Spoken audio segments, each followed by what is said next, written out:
أعوذ بالله من الشيطان الرجيم. بسم الله الرحمن الرحيم. وإذ ابتلى إبراهيم ربه بكلمات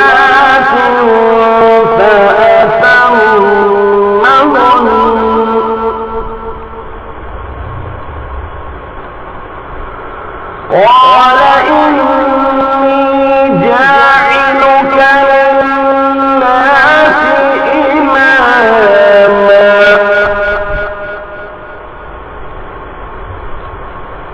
قال ومن ذريتي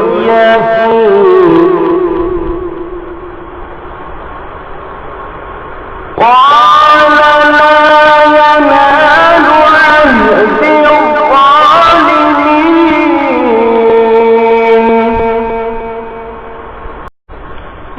اور یاد کرو جبکہ ابراہیم کو ان کے رب نے چند باتوں میں آزمایا تو انہوں نے پوری کر دکھائی. فرمایا کہ میں تم کو سب لوگوں کا امام اور پیشوا بناؤں گا. ابراہیم نے عرض کی کہ خداوندا میری ذریت میں بھی ایک امام بنا. کہا میرا وعدہ عادل لوگوں کے لیے تو ہے لیکن ظالمین کے لیے نہیں. لکھا ہے کہ اللہ تعالیٰ نے حضرت ابراہیم علیہ السلام کو ظاہری طور پر حکم دیے بغیر چند باتوں کے تعلق سے ان پر عمل کرنے کی بات ان کے دل میں ڈال دی جن کو حضرت ابراہیم علیہ السلام نے پورا کر دکھایا. اسی کا ذکر اشارتاً و کنایتاً اس آیت میں فرمایا. حضرت ابن عباس رضی اللہ تعالیٰ عنہ کی روایت سے جس کی تائید حضرت عائشہ رضی اللہ تعالیٰ عنہا اور حسن بصری رحمت اللہ علیہ کی روایت سے ہوتا ہے معلوم ہوتا ہے کہ کلمات سے مراد وہ احکام ہیں جو طہارت روحانی اور معرفت الہی سے متعلق تھے. مثلا توحید، ایمان بالغیب، شمس و قمر اور ستاروں کی پرستش نہ کرنا. 10 احکام طہارت جسمانی سے متعلق تھے. مثلا مونچھیں کتروانا، کلی کرنا، ناک صاف کرنا، مسواک کرنا، سر کے بالوں کے بیچ میں مانگ نکالنا، ناخن تراشنا، بغل کے بال نکالنا، منہ زیر ناف کی اصلاح. بعض مفسرین کہتے ہیں کہ ابراہیم علیہ السلام کا امتحان خدا تعالیٰ نے ایمان اور جان و مال اور اولاد کے اعتبار سے لیا تھا. جان و مال کے اعتبار سے یہ کہ حضرت ابراہیم علیہ السلام نے نمرود کی آگ میں پڑنے اور جان دینے کی پرواہ نہ کی، ایمان کو سلامت رکھا. مال کے اعتبار سے یہ کہ حضرت ابراہیم علیہ السلام نے مہمان نوازی میں اپنا کل مال لٹا دیا. اولاد کے اعتبار سے یہ کہ اپنے بیٹے کی قربانی کے لیے نہ صرف آمادہ ہوئے بلکہ عمل بھی کر دکھایا. بعض روایات میں جس کے راوی مجاہد وغیرہ ہیں بیان کیا گیا ہے کہ وہ باتیں 30 ہیں.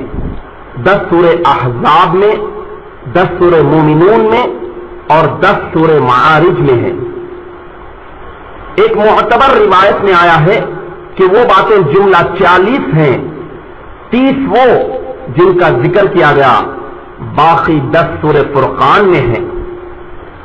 یہی وہ باتیں تھیں جن سے حضرت ابراہیم علیہ السلام کو خدا تعالیٰ نے آزمایا تھا اور وہ آزمائش میں پورے اترے. انہی باتوں کے بدلے میں اللہ تعالیٰ کا ارشاد ہوا کہ اے ابراہیم میں تجھ کو لوگوں کا امام بنانے والا ہوں. اس پر حضرت ابراہیم علیہ السلام نے کہا اور دعا کی کہ میری ذریت اور اولاد میں بھی امام بنانا. تب اللہ تعالیٰ نے انہیں مخلوق کی امامت کا منصب عطا فرمایا. حضرت ابراہیم علیہ السلام ایک عظیم الشان پیغمبر رہے. مذہبی میدان میں وہ امامت کے منصب پر فائز ہوئے. یہود و نصارا اور مشرکین عرب تینوں گروہوں کے لیے ان کی شخصیت ایک مسلمہ شخصیت رہی ہے. ہر گروہ کو اس بات پر ناز اور فخر ہے کہ وہ حضرت ابراہیم علیہ السلام کی نسل سے ہے. علاوہ ازیں ان سب کا دعویٰ یہ ہے کہ وہ ملت ابراہیمی کے پیرو ہیں. بنی اسرائیل اطمینان رکھتے ہیں کہ خدا نے ابراہیم علیہ السلام کی اولاد کے لیے برکت کا وعدہ فرمایا ہے. اس لیے خدا کی برکتیں ہمیشہ ہمیں حاصل رہیں گی. جب اللہ تبارک و تعالیٰ نے حضرت ابراہیم علیہ السلام کو مخلوق کی پیشوائی اور امامت کا منصب عطا فرمایا اور انہیں اس کی خوشخبری سنائی تو حضرت ابراہیم علیہ السلام نے عرض کیا وَمِن ذُرِّيَّتِي، یعنی اے پروردگار میری اولاد سے بھی کیا یہی وعدہ ہے؟ تو فرمایا کہ میرا یہ وعدہ ظالمین کے حق میں نہیں بلکہ تیری اولاد اور اولاد میں جو ظالم نہ ہو اور عادل ہو امامت کے منصب کو وہ ضرور پائیں گے.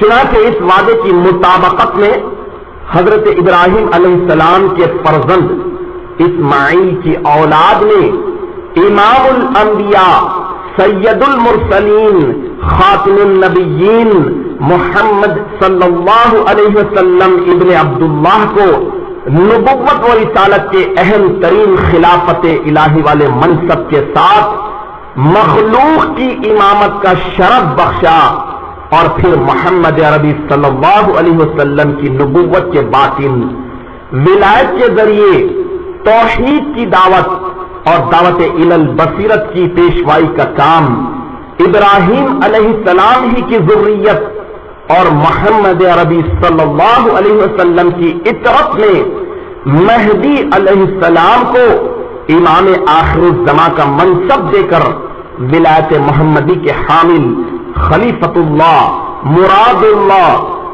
بینۃ اللہ کی حیثیت سے مبعوث فرمایا.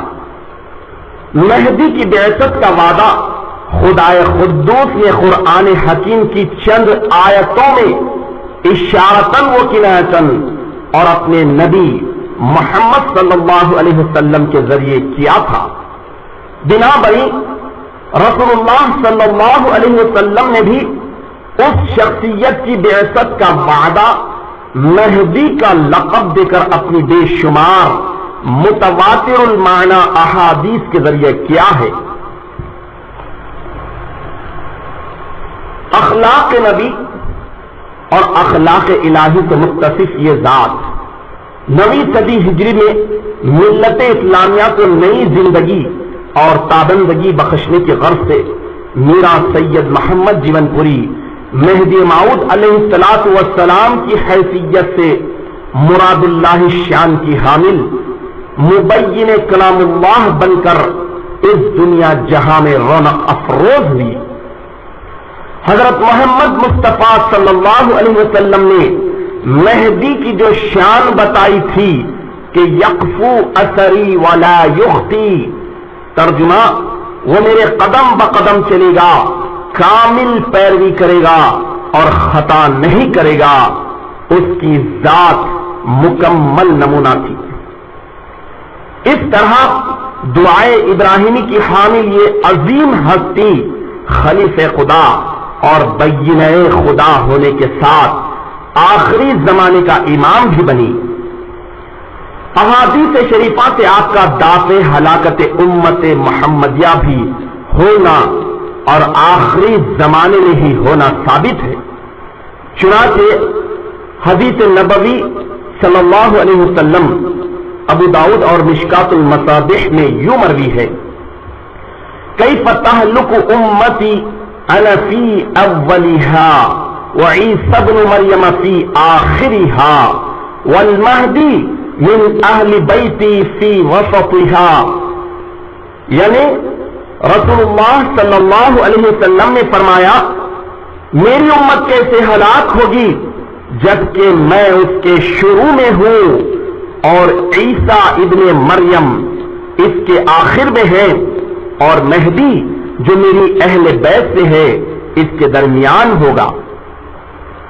نیز حضرت ام سلمہ رضی اللہ تعالی عنہا سے حاکم نے روایت کی ہے، قال رسول اللہ صلی اللہ علیہ وسلم المہدی من عترتی من ولد فاطمہ، یعنی رسول اللہ صلی اللہ علیہ وسلم نے فرمایا کہ مہدی میری اولاد یعنی فاطمہ کی نسل سے ہے، تبھی تو آپ کا مہدی اور امام آخر الزمان لقب ہوا، اور اس وقت کے علماء، فضلاء، سلاطین، مفکرین، دانشوران نے علمی، فکری، عرفانی ہر قسم کے موضوعات پر آپ علیہ السلام کو جانچا۔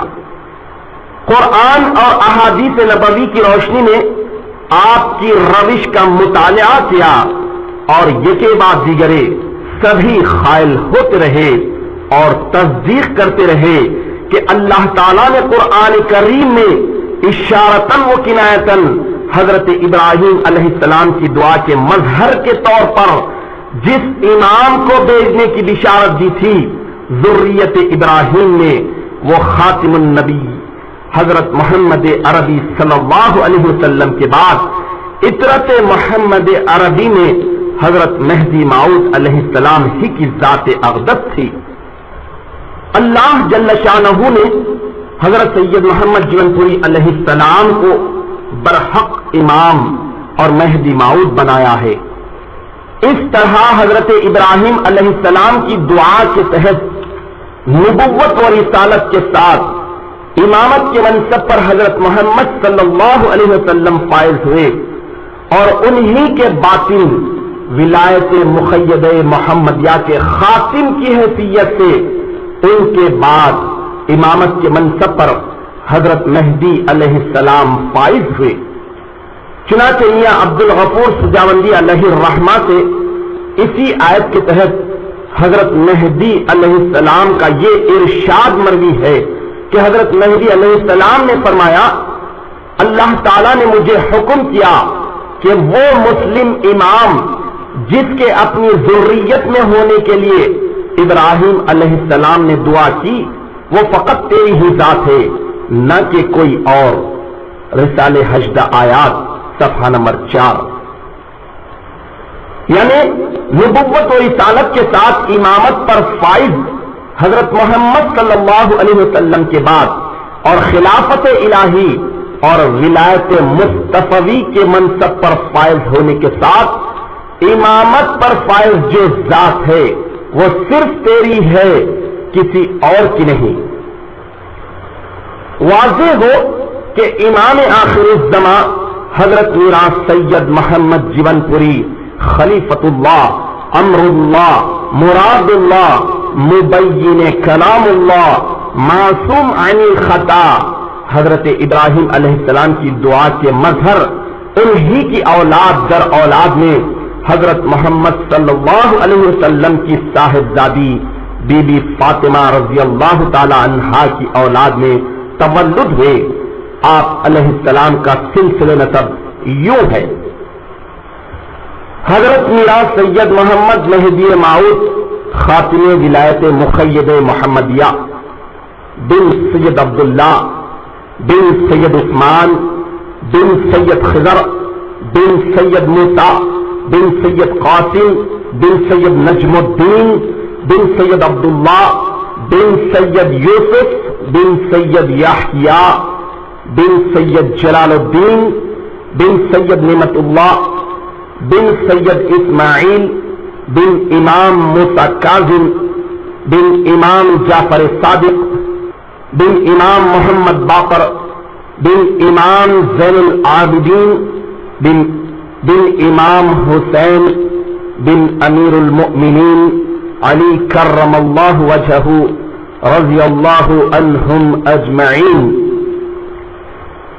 بن ابی طالب بن عبد المطلب بن ہاشم بن عبد مناف بن قصی بن کلاب بن مرہ بن کعب بن لوئی بن غالب بن فہر بن مالک بن نضر بن کنانہ بن خزیمہ بن مدرک بن الیاس بن مضر بن نزار بن معد بن عدنان بن آد بن آود بن مقوم بن ناخر بن یرج بن یعرب بن حرب بن یخشب بن ثابت بن قیدار بن اسماعیل ذبیح اللہ بن ابراہیم خلیل اللہ صلوات اللہ علیہما بن آذر بن تارخ بن ناخور بن شاروح بن راعو بن فالخ بن عیبر بن شالخ بن ارفخشد بن سام بن نوح علیہ السلام بن ملک بن اکمل بن متوشلح بن اخدوخ بن یرد بن مہلائیل بن قائل بن انیش بن شیس علیہ السلام بن آدم صلوات اللہ علیہ وسلامہ وعلى جميع الانبیاء والمرسلین. یہ بات اچھی طرح یاد رکھنی ہے کہ حضرت میراث سید محمد جیون پوری مہدی موعود علیہ السلام نجیب الطرفین ہیں اور حضرت سیدۃ النساء فاطمہ بنت رسول اللہ صلی اللہ علیہ وسلم اور حضرت علی کرم اللہ وجہہ کے فرزند حضرت امام حسین رضی اللہ تعالیٰ عنہ شہید کربلا کی اولاد پاک سے ہے. چنانچہ احادیث میں بھی حضرت مہدی موعود علیہ السلام کے حق میں مذکور ہے کہ وہ ماں اور باپ ہر دو کی طرف سے کریم اور نجیب ہوگا.